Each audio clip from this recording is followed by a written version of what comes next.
Welcome back. Mobile की लत बच्चों की आफत। मुंबई के केएम हॉस्पिटल में एक बड़ी स्टडी जिसमें बहुत सारे पॉइंट्स निकलकर सामने आए हैं। उनका कुल लब्बुलुआ भी है कि छोटे बच्चे, चाहे वो बेहद छोटे बच्चे हों 1 से 2 साल के या फिर 13 साल तक के बच्चे, उनके हाथ में मोबाइल या पेरेंट्स उन्हें पकड़ा दें, दोनों स्थितियों में चीजें काफी खराब हो रही है। उन्हें एडिक्शन हो रहा है जिसके उनके ऊपर इल इम्पैक्ट्स आ रहे हैं, उनकी ग्रोथ में ये प्रॉब्लम हो रही है और जब आप उनसे वापस लेने की कोशिश भी करते हैं तो विड्रॉल सिम्टम्स पे भी के साथ भी दिक्कतें होती हैं। प्रैक्टिकल सॉल्यूशन क्या हो? सुमित साहब, तो ये बात तो तय है कि इसमें पेरेंट्स का बड़ा रोल है। हमारे जो दोनों एक्सपर्ट बता रहे हैं ये बातें, ऐसा नहीं कि शायद पेरेंट्स नहीं समझते हैं कि उन्हें ज्यादा वक्त देना है, मोबाइल को हटाना है, पर क्या वो प्रैक्टिकली ये बातें कर पाते हैं? How practical it is? क्योंकि ये भी हम समझते हैं कि इन दिनों लाइफ बहुत ज्यादा थोड़ी हैक्टिक भी है। कई बार दोनों पेरेंट्स काम करने वाले भी होते हैं तो वो सीधा सीधा फिजिकली ध्यान नहीं रख पाते, या कई बार वही कि उनके खुद के पास समय नहीं है तो वो मोबाइल दे देते हैं। तो क्या उन्हें बैक टू बेसिक्स आना ही पड़ेगा, कोई और चारा नहीं है? नहीं, इसमें मैं बोलूंगा कि action prove louder than words. अगर पेरेंट्स सिर्फ ये बोले बच्चों को कि बेटे मोबाइल पे कम यूज करो, तब तक नहीं होगा। उनको खुद को एग्जांपल सेट करना पड़ेगा। आप देखिए आज के पेरेंट्स जो टॉक टाइम 2-2 घंटे अगर बच्चों के साथ मोबाइल में बात करते रहेंगे तो बच्चों पे वही इंपैक्ट पड़ता है कि जब मम्मी कर रही है या पापा कर रहे हैं तो ठीक ही होगा।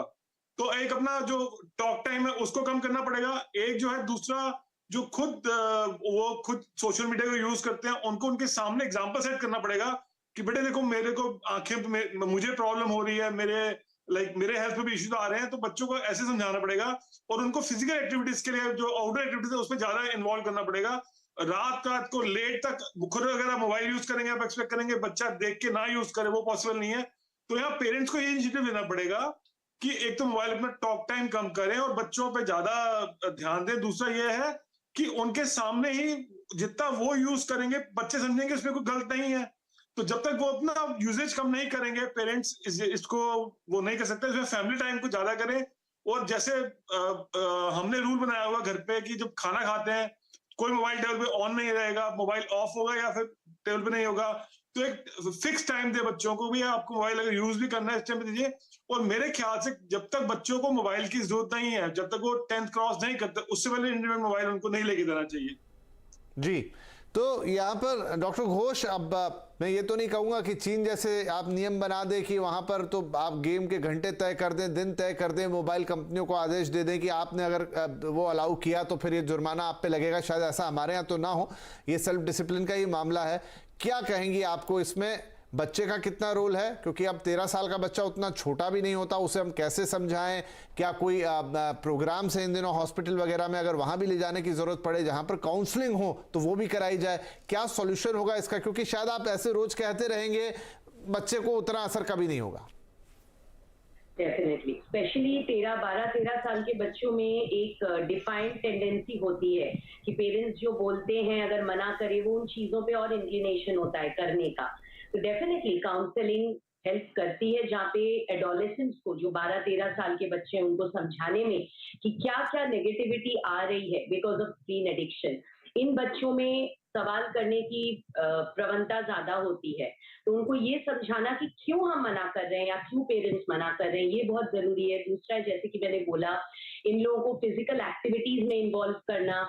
और बहुत सच और सही बात है कि 10th के पहले मोबाइल देना इज टोटली नॉट रिकमेंडेड।